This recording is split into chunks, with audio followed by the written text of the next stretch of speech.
Taste or cringe? Is this Poggers chat? No cap with the skibbity. Leif, say that in English again. The dichotomous element of yin and yang. Is this something to ponder? Is it in English this time? Yeah, I think we're good. I think we're squared away. That's what I like to hear. Sweet. All right. So today we are discussing Zoomerism. What a Zoomer is, and for those that aren't familiar with what a Zoomer is, it's people that are from Generation Z, which, if I'm correct, Leif, is people born between 1997 and 2010, correct? Yes, sir. All right, man. Well, what do you got? First, new audio setup, so I don't sound like a 12-year-old anymore. That's very huge. Big fan. Huge. Yep, love that. That's what the Townsmen does to you.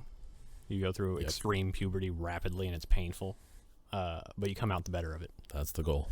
So I got this kind of separated into three phases, sun phase, moon phase, and dawn phase, to kind of lump everything into kind of a cyclical element here, because it's how a lot of this kind of stuff operates.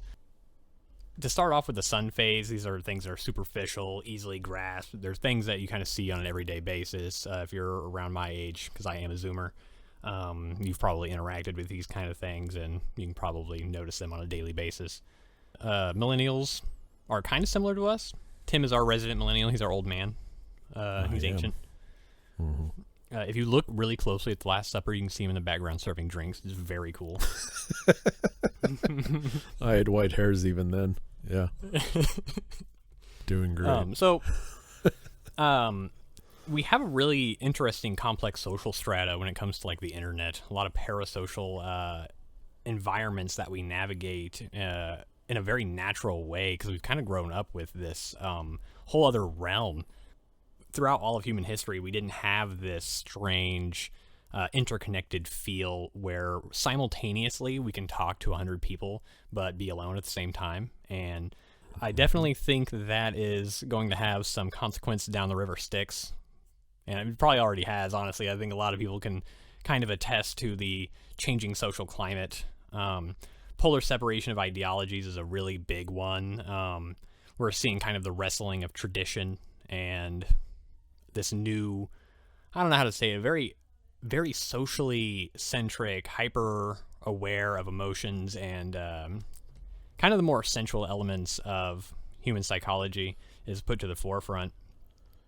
Yeah, would a fair way to say it be more feminized?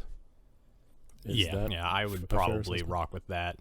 Okay. Yeah, because even with a lot of my peers that are also men, being met with criticism and other things, they have more of an emotional response. And I think a lot of men haven't been taught a lot of the stoic nature that has already been around for like 1,000 years. And a lot of that is I'm not going to play the blame game super heavily, but we are a product of generations to come before us. And a lot of it just comes down to complacency. I think some of it is outright kind of kneecapping, but a lot of it is just complacency. Like the Pandora's box of the internet really just... I don't think anybody was ready for what it was going to turn into. You know, I mean, TikTok. we all see the cringe TikTok and how a lot of people seek social validation in exchange for actual accomplishment. And I think that's very fascinating. And men and women do react with social media differently.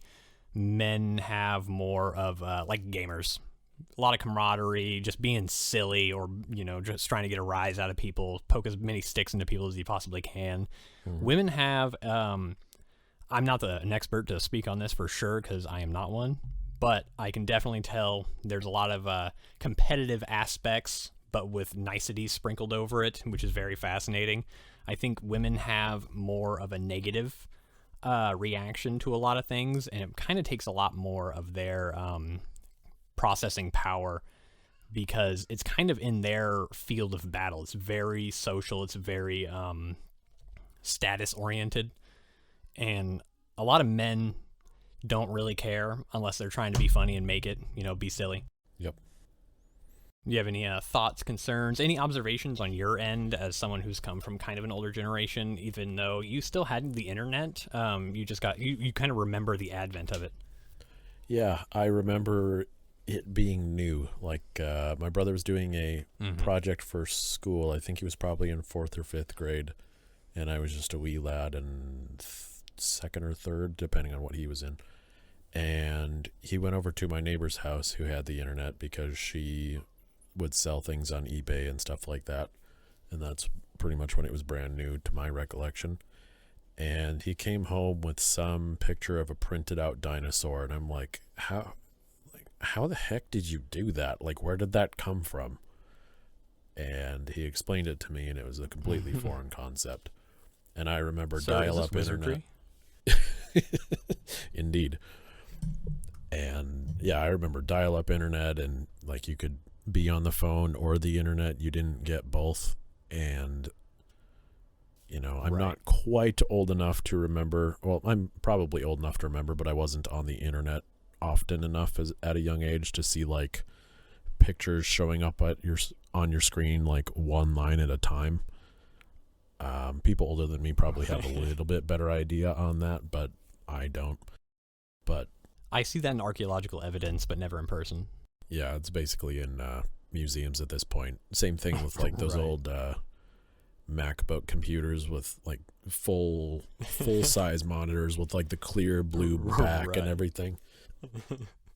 And we still played Oregon Trail in school on computer to learn about, I don't know, how to use a computer, or because our teacher was lazy and didn't really feel like teaching us. Either one. But yeah, I'm the last generation. You know, there's even people in my generation who never really had anything but the internet. Right. Most of my activity, millennial cycle. Right. Yep.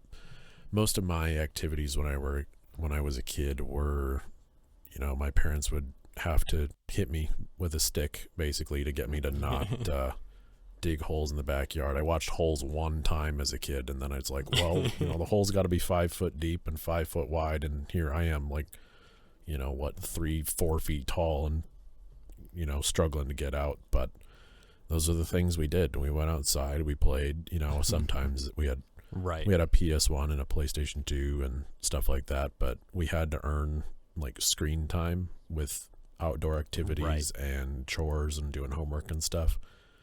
So we had it was still pretty family oriented, at least for me and most of my friends, that the family was still the focus there. And yeah, you definitely had close friends, but your family still kind of took the head of it.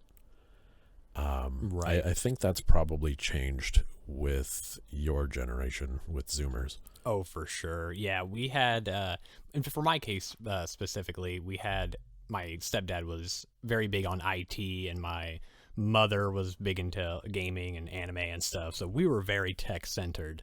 I had essentially unfettered access, unfortunately, in hindsight, and I didn't really start.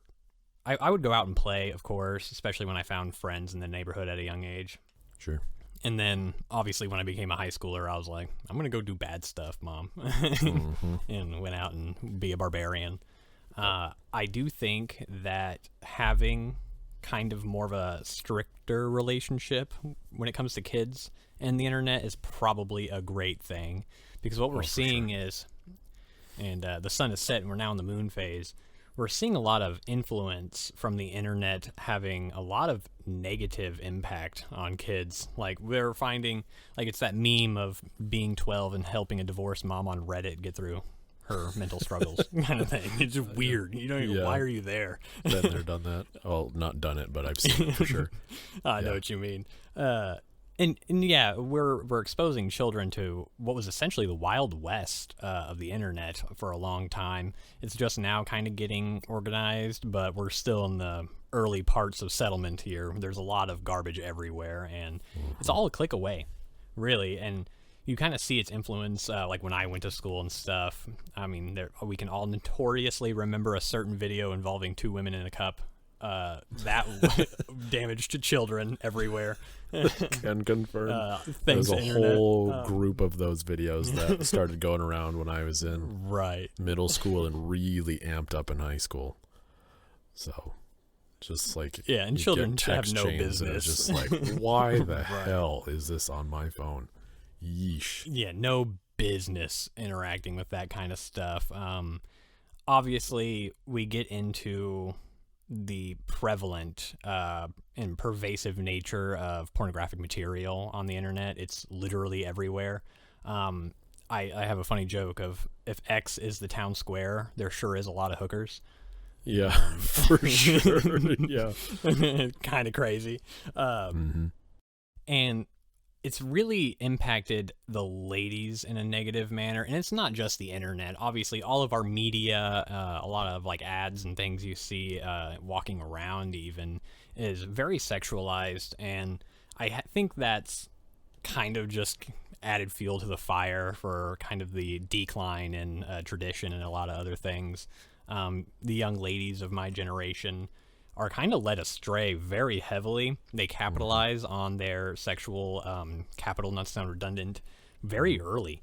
And I think that is to a detriment, honestly. I think that they try to value the wrong thing too early, and guys are dumb at that age. You know what I mean? They don't know. Yep. They see cute girls, they're locked in, and then that takes away a lot of focus for them as well. Not to blame the women, definitely, because a lot of people should have been guiding everybody, honestly. All these generations should have been guided, and definitely, I mean, it's easy to speak in hindsight, but it's definitely, one could wish that somebody woke up and was like, hey, maybe giving children unfettered access to the internet is bad in hindsight.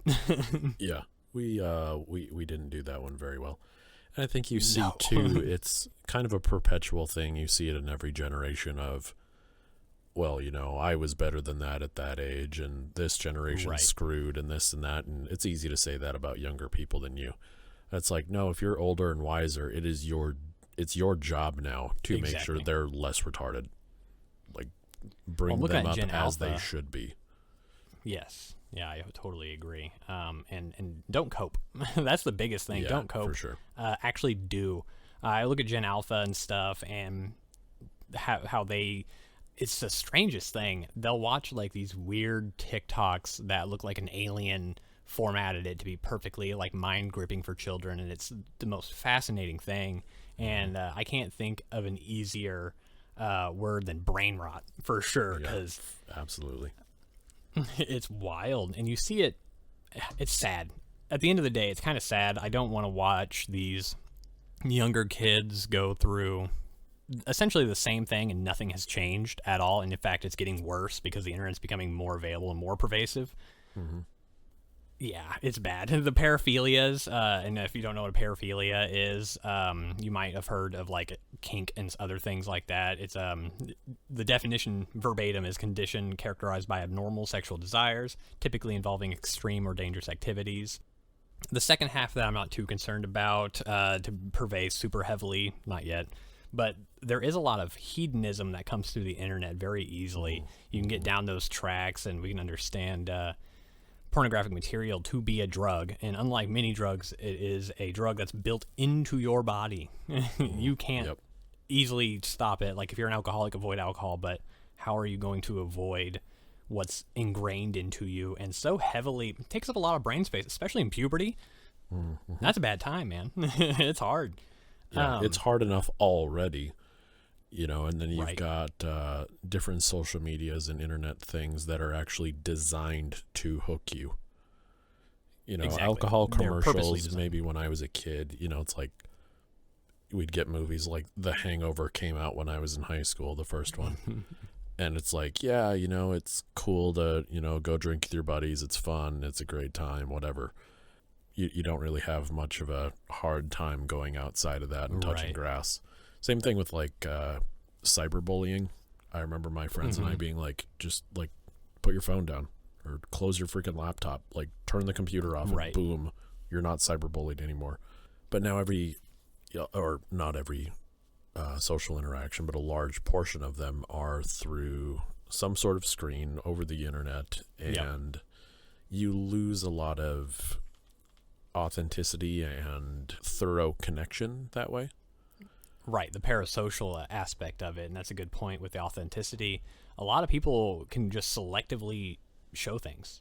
You know, you're not going to see their dirty house. You're not going to see their nasty toilet. They're just showing you their incredibly filtered face with a snatched waistline. That's totally real, guys. Believe them. Yeah, for sure. And I see one thing I'm so thankful for my wife. I didn't really have the ability to spot like plastic surgery and filters and other things for a long time. And then I got to this point where she kept pointing it out, and so I sat down and had her just keep showing me until I could start recognizing all of it, and all of it's fake. It is absolutely insane, the amount of filter work, all kinds of stuff, entire faces of makeup. It's very insane. And when you're a young girl, not that I was, and you see like the Kardashians, for example, you go, holy crap, she was made that way? What the heck? And you go resentful. And I mean, a lot of my experience in that comes from my wife, obviously, talking to her about a lot of this stuff. And it's hard not to be self-conscious when you already are, and then you have complete unfettered access to see limitless competition that's not realistically competition. It's really opened the competitor pool for women very heavily on very broad swaths of perception. It's wild. Yeah, and it's so weird because trends shift so much faster and more distinctly now than they used to. Right.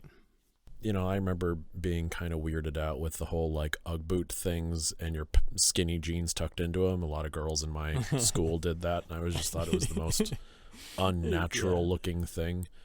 But not everybody did it. But now you see people that have got like the 90s mom jeans and the loose fitting tops and everything. Right. Yeah. High-waisted pants. Yep. And when low-cut jeans used to be a thing before that, and now they look weird. Yeah, exactly. So like, I don't know. It's so weird and detached from reality. That's why the whole touch grass thing is a thing. Because it just is, I don't want to say purely it warps intellectual. Your perception of reality. Yeah, it really does. And that's why it's easy for bad ideas to spread, because they don't really have to be tested. They just have to be, well, they don't have to be tested, and they don't have to be grounded. They just need to be pervasive. And the, quote unquote celebrities or influencers or whatever the hell we want to call them, as soon as enough, like a critical mass of those are doing this thing, or if it's Taylor Swift doing it, then you're going to have millions of women doing that because Taylor Swift did it. Right. It facilitates idolatry very it is. effectively. It is. Yep. Since you brought up porn earlier too, like that is a demon, man. Yeah. Real bad. Yeah. You go back and listen to, I think, Ted Bundy, and he did an interview. It might have been in court, or I don't remember exactly where it is, but he basically said he knew kind of to some degree, and whether or not we can trust it, I don't know, but it seems reasonable, that he said it all kind of started with porn, because you desensitize yourself, and you say this, and you got to be careful saying it, but it's like you are actually objectifying women to the point that it's not a person anymore. It's just that which you get off to. And then you can use a person like you would use pornography.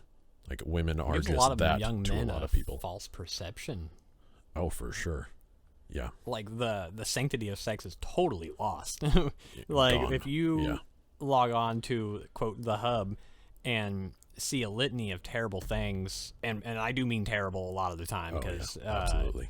If you ever get bored, there's definitely a lot of investigations going on for the hub, and you can check that out on your own time. But you're seeing a lot of these things that just aren't real, totally fabricated. These are actors. Yeah. And they're trying to sell it to you like it's authentic. Yep. I think people, and I know you and I are very much driven by these things, but narrative and story.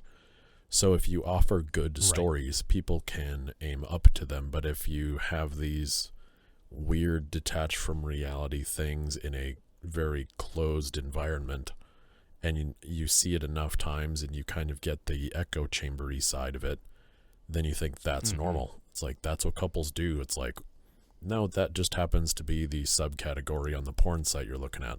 It's like, that's not what people do.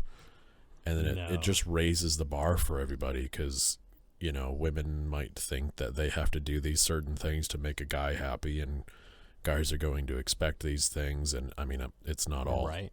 the men's fault or anything like that.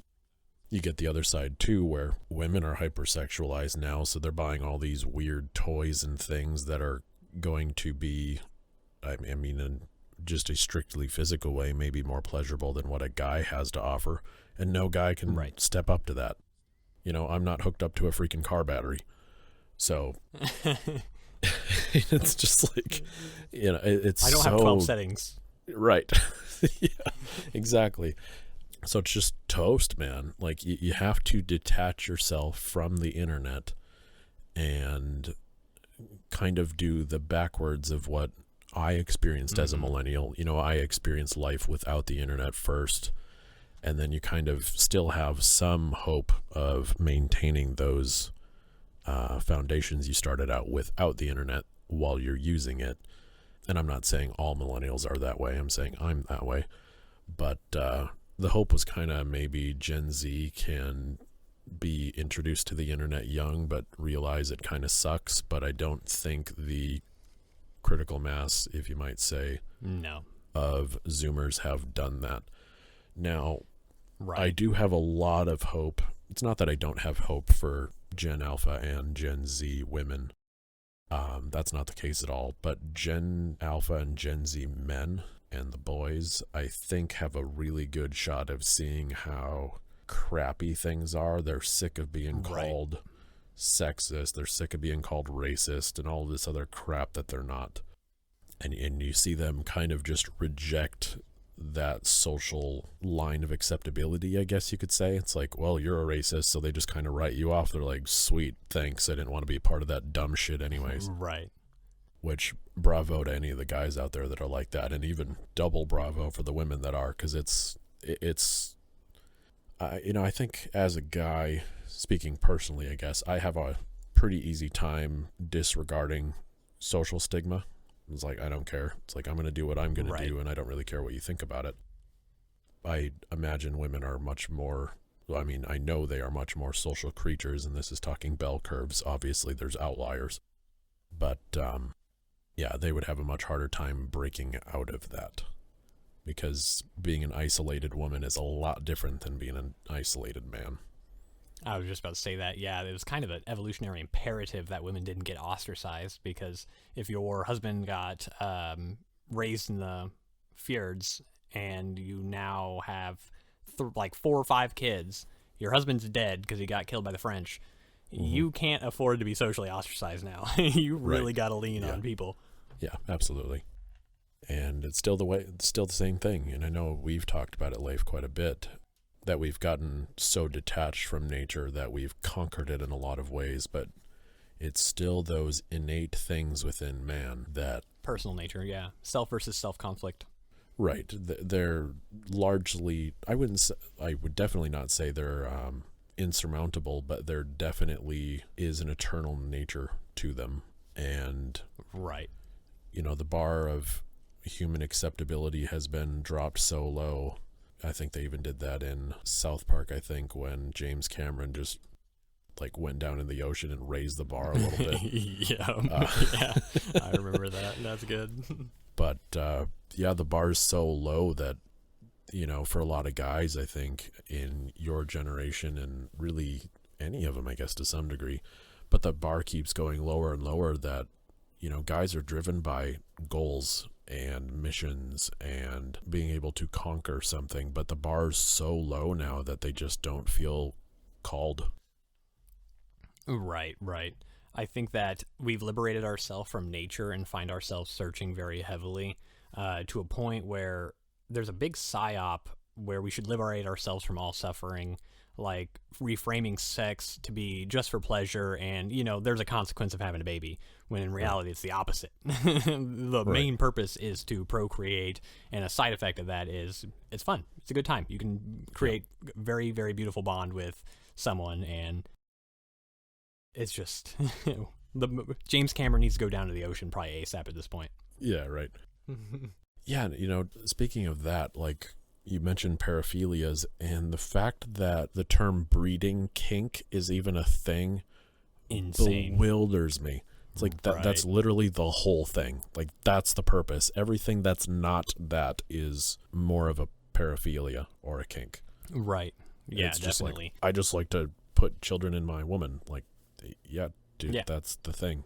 That, like, And even normal, I don't want to say normal, but like the more milquetoast stuff, since it is a drug, you're going to desensitize yourself over time, and you're going to find yourself going deeper and further until you are doing things and trying to intake content that pertains to things that aren't realistic. You're going to get to a point of delusion trying to satisfy this chemical, I guess, in desire, really at the root of it. yeah, that's just how it works. That's how every addiction works. And sex and porn are such strong ones, like we've already talked about. And this It pervades is a our whole whole society, and we've grown so desensitized to it that, like, not to harp on the women folk, because I do love you guys, but they sexualize themselves because it has an innate value that can be used as an advantage to them. Totally fair. I understand that. But to, at one point, dress provocatively, but say, hey, don't look at me, Yep. is an interesting development of things. And a lot of the times they'll say they're dressing for themselves. I mean, so I do believe them. I do think they're dressing in a way to garner not only attention, but compete with other women. I think a lot of people skip that part because so many girls say they're a girl's girl, but they are competing harder than anybody else. Oh, absolutely. Yep.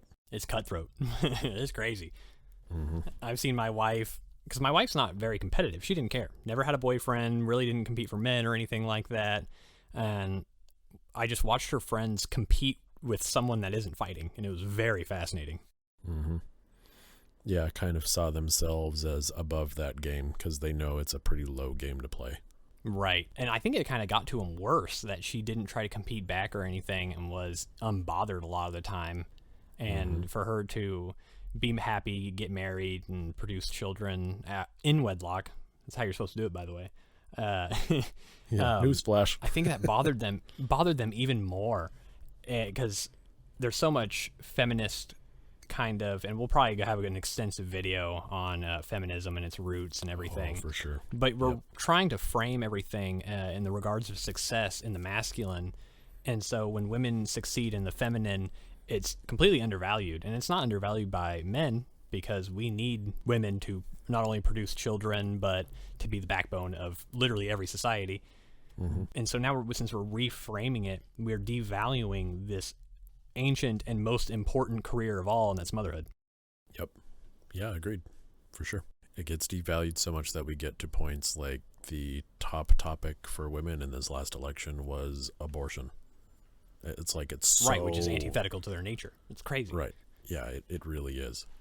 And a point on that, I'm glad you brought that up. A point on that is we have this pervasive spirit of not only self-liberation, but comfort. And I think it's complete public knowledge that the majority of abortions are elective, and they will cite a litany of reasons, but at the core of many of these reasons, it all comes down to personal comfort. For sure. And yeah. being a parent is sacrifice, unfortunately. Like, not even unfortunately, it's good. We are all servants to something, and you can either serve someone else in something pure, or you can serve comfort, you can serve hedonistic drive and desire, and at the end of the day, one's probably better for your soul. Yeah, absolutely. Absolutely. Did you want to move to dawn phase? I guess if we can summarize that, what we finished talking about was the moon phase. I don't know if we Oh, definitely. Yeah, I'd happily summarize the moon phase. So really, the internet has facilitated social collapse at an accelerated pace where we have tons of negative behaviors that can reach a broader swath of people and continue on.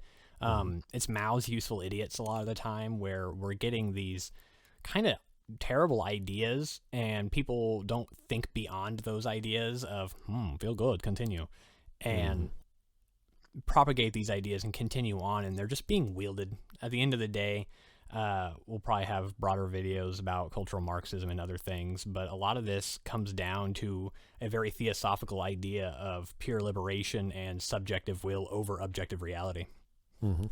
Yeah, absolutely. We will jump into those episodes at some point. For sure. To get to the dawn phase, there is hope. Definitely. I like you were saying with Generation Z men, I think a lot of men are leaning pretty, I don't want to say conservative, because the conservative and liberal dichotomy is kind of a false dichotomy and it's kind of a load of crap. Yeah. But a lot of men are kind of embracing genuine masculinity, being stoic but not being a unfeeling a-hole, to be blunt, and kind of realizing service. Serve your country, serve your family, you serve your children, you serve your wife, and you liberate yourself in service. And I think guys are slowly starting to figure that one out again. And there's a lot of spiritual seeking and desire. There's a large push for like witchcraft and paganism and stuff, because a lot of these people have been psyoped into condemning the established religions and established faiths of their ancestors a lot of the time, and they're still searching. They need that outlet in some way because it's an integral part of our being, and you can definitely tell they're trying to latch onto something. And I think that, I mean, we're seeing church attendance and other things. I'm not a Christian personally, like I said, but I do love the brilliance of the Bible and love Christ. But we're seeing like church attendance go up with younger people. A lot of people are being more forthright and forthcoming with their beliefs in Christendom and such. And I think we're moving on to responsibility and posterity a lot of the time. I think this is a hard one to chew for a lot of people. When it comes to women's liberation and the effects of like fourth generation feminism, in the beginning, the laundry machine and the dishwasher did more for women's liberation than women did. And I think that was for the worst. I think, and it goes for men too. The more you liberate them from their responsibilities, the more aimless they're going to be, and they're going to fill these gaps and holes with whatever's there. And we're hyper material. We have access to so much stuff to put into that void. And life of service can be hard. Absolutely. Yeah. And it should be. It's delayed gratification. Right. Yeah. Delay of gratification, since you brought it up. That is probably one of the hardest things to learn to grow up. And, you know, I don't know what the numbers are, but I imagine most people go to public schools and it's never taught there. Right. It's not even really taught implicitly anymore, because a lot of the education that goes into the kids nowadays is sexual liberation stuff, race. You get a lot of DEI stuff there, critical race oppressor theory, oppressed CRT. dichotomies. Right. And you're just toast at that point, because it doesn't matter who you are, or it doesn't matter what you do. It matters who you were when you were born. So, which is caste system kind of things. It's all class warfare and all this stupid stuff archaic. That just doesn't work. It's incredibly draconic. Yeah, absolutely. And I remember thinking this quite a while ago, that especially when I was studying chaos, it's like, what weird disparate things are going on right now? Like, what little weird bits of data do I need to pay attention to, and where do I think they may be heading? And this is something I'm noticing with your generation, Leif, and it's kind of hard to read Gen Alpha right now because they're so young. It's too early. The most recent one was born in 2011, and that'd make them 13. There's not a lot to grab onto there yet, especially as a guy without kids, and I'm not in places where 13-year-olds are.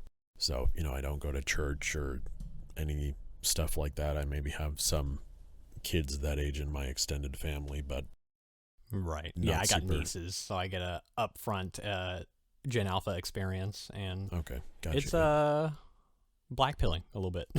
Yeah, so I do think there is hope, but they're immature, because there's growth potential there. It's just hard to see where the potential is.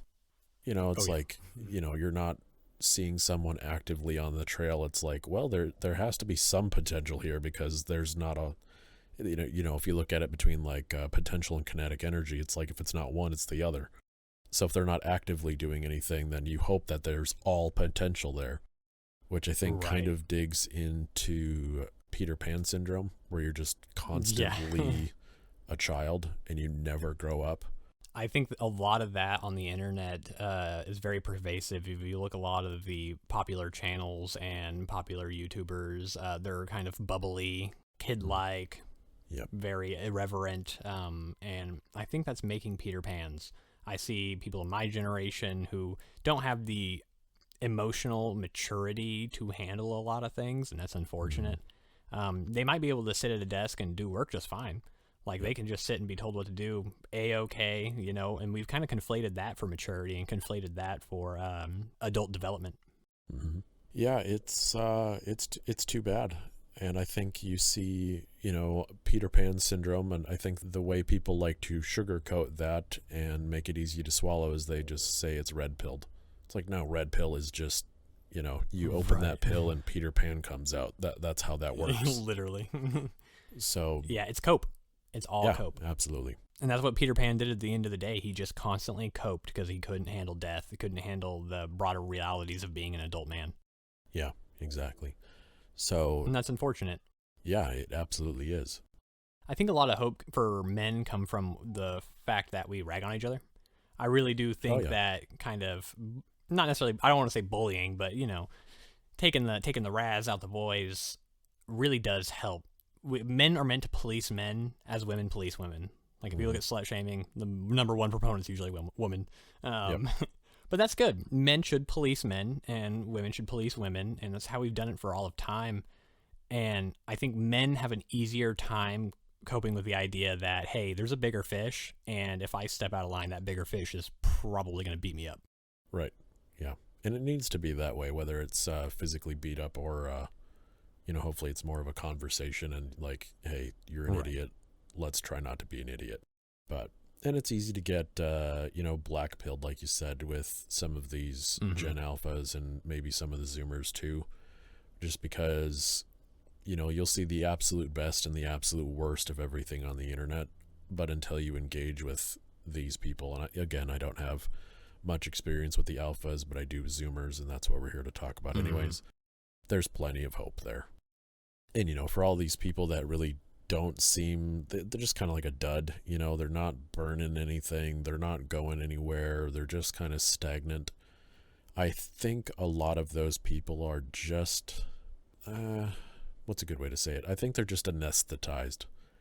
I think they're suffering just from the nihilistic culture. Right. Yeah, they're just kind of pressed down, and they're allowing themselves to be that in some degree. But I think that's something we can do here at the Townsmen. That's what we're kind of trying to do to each other and to anyone that hops in with us is, hey, there are better things in the world, and guess what? You're capable of actually doing those things and making good come to this world. You don't have to be helping people realize they can actualize their will and actualize their broader desire to grow and have an impact. Yeah, exactly. Yeah, you're not doomed to looking at memes of Ryan Gosling on the internet and saying he's literally me. Like, no, you can actually or Bateman. Yeah, exactly. Like, you can actually be a proper man. I'm not saying Ryan Gosling isn't, but like the memes are always like the character, depressed and black-pilled because you're stuck in a society that doesn't care about you. I think that's a symptom of man's desire for sacrificial martyrdom. I think that a lot of men have at least once in their life been like, hey, I could save my family and the ones I love and die in the process, and I would be completely happy. Yeah, that's actually become a meme now. I don't know if you've seen that, but it's like, I could bleed out in the snowfall right there, and people just like post pictures of like places like that. It's like, I could bleed out right there. Right. Like, what? And that meme of like women are like, I just want to die peacefully at home surrounded by the ones I love, and then it cuts to how boys want to go out, and it's just in the heat of battle. It's a bunch of Warhammer memes and stuff like that. Right. Yeah. Biologically driven for that. We are designed for that type of thing. We are the bulwarks for our family. And massive shout out to like Townsman Colton, another fellow young married man, and really taken his mantle. It is a mantle for men, and it brings great purpose. That's a sacrifice and a service that every man should actively take up. And speaking to maybe any of the guys out there that maybe do feel a little bit more like those Ryan Gosling memes are talking to you of, society hates you, you're called to do bigger things, but like, there's something more to you. You want more out of life than what is being offered. Yeah, well, stop waiting for offerings. Make something happen. Yeah, get off your buns and do the work. Yes, sir. It's a hard thing to do. I've been down in the dumps, and I've been really far down there. But at some point, you just have to realize, well, is it worth staying down there, or do you want to wake up tomorrow and do 1% better than you did yesterday, or 1% better than you did today, and keep doing that? Even if it's half a freaking percent, 0.5% each day, you give yourself 200 days, you're going to be twice the man you were less than a year ago. And keep doing those things, right. And it's small steps. If you have a job and you've got to set your alarm at 5 or 6 in the morning and you snooze it once or twice, well, just don't snooze it. Just wake up when your alarm actually goes off. Or the old Jordan Peterson adage, like, make your bed in the morning, or clean your room or something. It's like, it doesn't have to be massive changes. You don't have to, like, go from being a high schooler to, well, now you're on the front lines in a Warhammer-esque kind of battle. It's like, no, right. There's a lot of training and skill learning and all of these things you have to do, but it's not like a education system that you have to go through to do it. You don't have to go through quote-unquote experts. You want to learn how to do something, just do it. Figure it out. I've got a coworker, and he's exactly that guy. He's 19, has 2 of his own businesses, and just talks about stuff like that all the time. He's like, well, I think I'd like to get into this for a business. I have no idea how to do it, but I'll figure it out. It's like, that's exactly the right attitude to have. Right. You're going to stumble your way forward. You're going to look like an idiot until you're not. That's the male way. Stop waiting for doors to open in front of you and breach a hole in the wall. Exactly. Yeah, definitely. Realize the innate power of applicating your will. If you don't know how to do something, there's avenues. Guaranteed, some dude on YouTube has done it 1,000 times. You can learn from him, then learn it yourself, and continue on, and live honorably. I think honor has been stripped from society in a broader whole. Have good character. Like, they talk about it in school, but you actually don't really know what it means or why to have good character. But as a man, it is very valuable to be honorable and have good character, and to kind of be a beacon to your family. You are I don't want to say the foundation, because I'd argue that the woman is mostly the foundation for the nurturing aspect, but you're the bulwark. You're the walls, brother. Mm-hmm. And sometimes you just feel beaten down, and it's tough. And that's where camaraderie really comes in handy. I mean, men are more cooperative at the end of the day, and that's what your brothers are for, man. Find solace in allies. And it's easy for us to talk to men being men. And for the ladies, like, I only can live through my wife and say, go ahead, be an outlier. Don't fall for the herd mentality. Stick with your guns. Do what you believe to be right, and value yourself. My wife intrinsically values herself to a high standard. She's not modest for the sake of being modest. She's modest because she wants to be. She doesn't wish to compete with women because she sees no purpose in competing for what they have nothing that she wants. She has literally created the things she wants, being my children, and has built a home that she can be proud of, and honestly very proud of her. Finding a Zoomer chick that is not only traditional, but, how do I put it without being crass? Be crass. It's fine. Honestly, she's emblematic. Really, my wife is very impressive, to be honest. A diamond when you're digging through a bunch of garbage. And I don't want to be that guy that goes, my wife, but I'm going to be that guy right now. Yeah, you absolutely should be. It's admirable. It's super powerful. She wants to be that nurturing role, and that doesn't mean that's her whole life. She does all kinds of things on the side, and like all my birthday presents, she was so proud of herself. Christmas presents. She was so proud of herself because she made all that money herself, got it on her own, and presented them to me.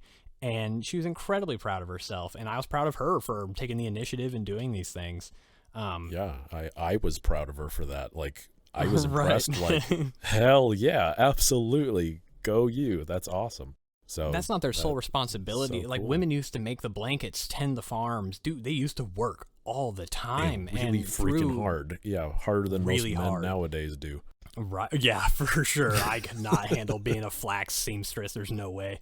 Yeah, absolutely. And it's impressive. I think us liberating ourselves from all these things have left us aimless, but there is still a way, there's still a hope, and I think we can adapt and be smart about this. And guys, if you're feeling kind of alone and not fitting in with your peers, and we've kind of touched you with any of this, feel free to join the Discord. We'd love to have you, as well as ladies. Ladies, if you feel like you just don't fit in with the modern broad, we'd love to have you. My wife's in there. She's a sweet lady, and we definitely need that feminine touch. Yep. Yeah, it's a really cool spot, and obviously I'm biased because I built the thing. Like, yeah, I've designed the whole thing, and I'm excited when people get here. But the reason for designing it is that I want to be able to encourage people in a world that kind of sucks. Life sucks. You know, I have a patch on my plate carrier. It says, "Embrace the suck." It's exactly how it's supposed to be. Let it roll off your shoulders, man. Welcome that's to the challenge. stoic. Yeah, absolutely. That's the whole stoic philosophy. Shit's gonna come. Let it hit you and throw some back. And, you know, like we talked about character, at the very end of the day, there's not really much else a man has. So you might as well just be a good dude. Be a good man. Right. Stand up straight. And act like the best man you can think of. We need examples. We need our Aragorns to watch and read about, amongst other very, very good men from that series and others. You know, we need those people to look up to, because, you know, for a long time I didn't know how to do any of this stuff. But you watch the people that have been able to do it, and you read about them. You read about Christ. You read about the founding fathers and different, maybe more military guys and stuff like that throughout history. It's just like, those are the people that we need to emulate. Marcus Aurelius, gentlemen. Oh, absolutely. One of my favorites, Marcus Aurelius there. That's what we need to do. And, you know, if it's like, well, you know, I want to do the thing that no one else has done. Well, too bad. Why don't you just stick to tradition because it works and it's great and it's something to be proud of and people look up to it? Well, tradition is adapting, and I think the internet's a great example of that. The reason it was Pandora's box and was so wild is because you can't just open the book of tradition and be like, all right, Twitter. You know, we have no experience with that kind of thing. So adapt tradition. Tradition does change. You keep the good bits, and don't let people psyop you into thinking some of the hard bits, some of the sacrifice is bad, because it's not. Life is sacrifice. It's uncomfortable. You got to adapt, stick your feet into the mud and stand.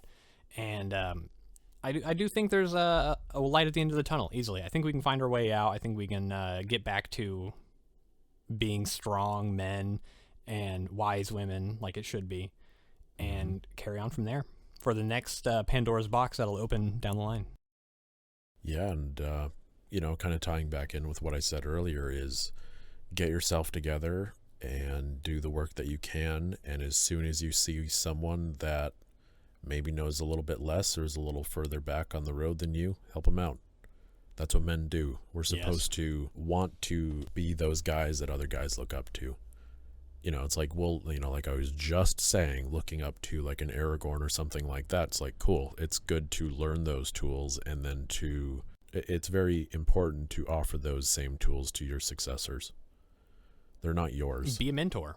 They're Right. nobodies. They're eternal things that are the masculine. They're, you know, God-given, if you're comfortable with language like that. And Right. they've been there forever. And you should learn to master them. That's what men do. We anything that can be learned, you should learn it. And once you know how to do it, you should teach it and show it. You don't necessarily have to talk about it. You don't have to articulate it necessarily. You need to live it, and people will emulate that and follow that and respect that. Live by example. Yeah. Absolutely. Yep.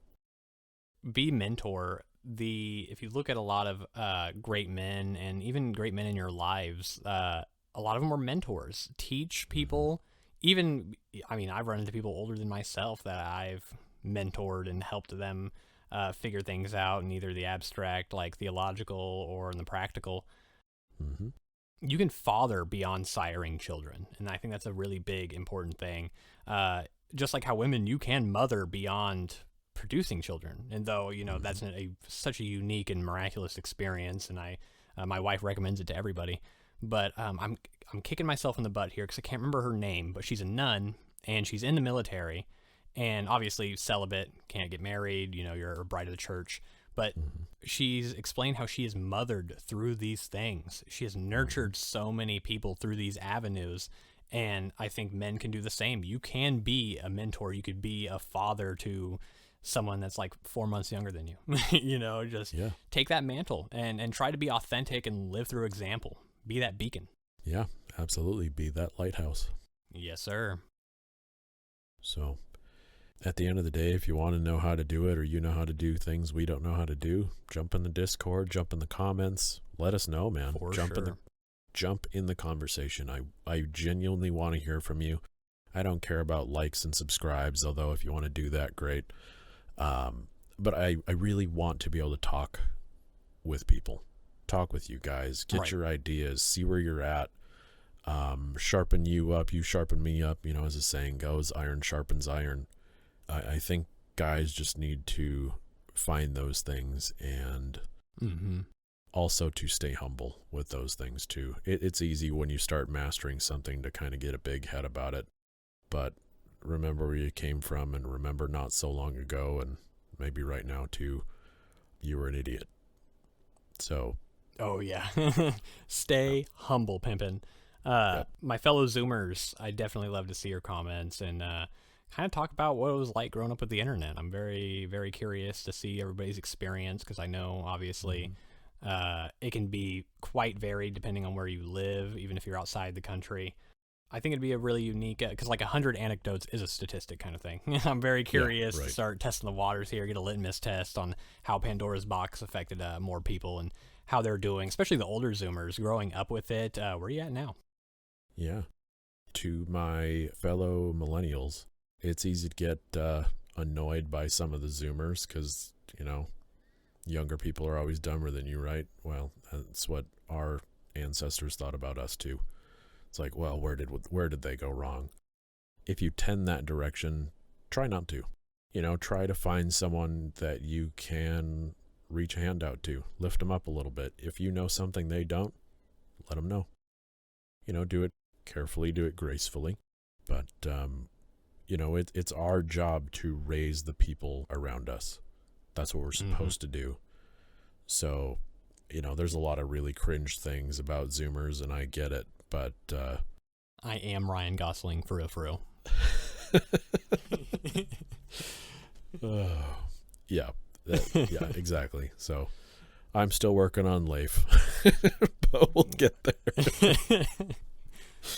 But he do be I'm like really me for glad. real. Christ. Well, Leif, any final thoughts? Yeah, I think that we covered probably a broad aspect of things.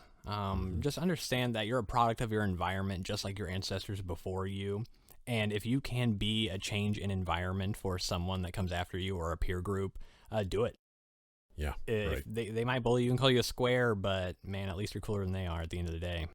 Yeah, their opinions don't really matter that much. It doesn't. Like, Not really at all. The only opinions that matter are the opinion of your wife, your children, and your parents, and that's kind of it. Yep, absolutely. And even then, on the parents aspect, that could probably go. Yeah, a lot of us have had sucky parents. Right. And so really all that truly matters is your family that you create. And I won't go into my personal kind of setting in life, but a lot of gentlemen, if you've grown up in like broken households and stuff, you can make your own family. Like that's totally feasible. If you want to provide the things that you didn't have to your children, it's completely doable. Be the father that you didn't have. It's 100% in your wheelhouse, guaranteed. Yep. And if you don't know how to do it, talk to people who have done it. And if you don't know people who have done it, well, there's a couple hanging around in here. So we'd love to hear from you. With that, guys, I'm really glad you were here and were able to listen to this, and I hope it offered something on your pursuit of the truth. I know talking about these things can be kind of a downer from time to time, or maybe it sounds cliche saying, go get yourselves out there, guys. But I'm still just glad you're here, and if you're at a spot that sucks and you need to talk to somebody about that and get a little fire under your ass, jump in. If you've got something to call us out on, jump in. I genuinely want to hear about what you guys have to say, and I don't really care so much about the numbers of the views or number of comments. I care about the content of all of that. And I'm just very grateful that you guys are listening. Leif, I'm grateful to have you on here again. Yeah, thank you for having me. Absolutely. And if I have one last point, you all have innate and inherent value. It's just up to you to realize your potential. Right. Well, with that, this is the Townsmen. I'm Tim. And I'm Leif. Talk to you later.